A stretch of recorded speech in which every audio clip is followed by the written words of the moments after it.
वक्फ संशोधन बिल से मुसलमानों को कोई नुकसान नहीं है बल्कि फ़ायदा है।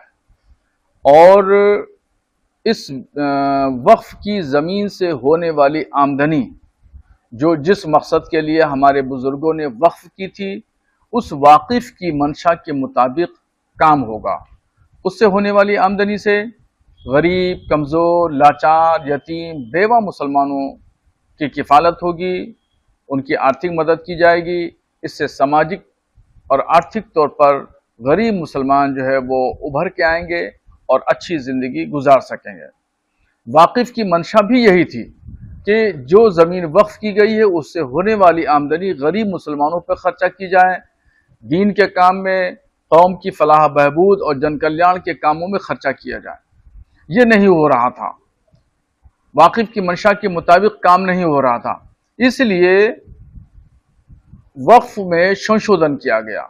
और ये संशोधन जो हुआ है वो मुसलमानों के लिए फ़ायदेमंद है।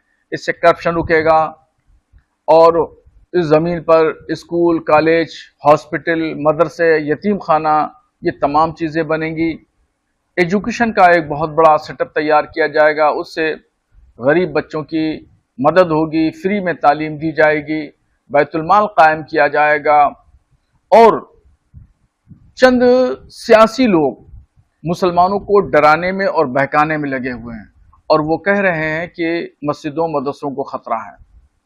मैं आपको यकीन दहानी कराता हूं कि इस संशोधन बिल में ऐसा कुछ भी नहीं लिखा है।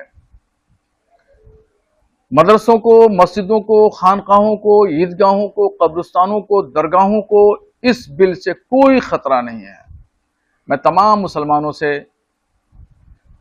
एएनआई के माध्यम से अपील करना चाहता हूं कि इस बिल से बिल्कुल घबराने की जरूरत नहीं है, परेशान होने की जरूरत नहीं है और पॉलिटिकल लोगों के बहकावे में ना आए।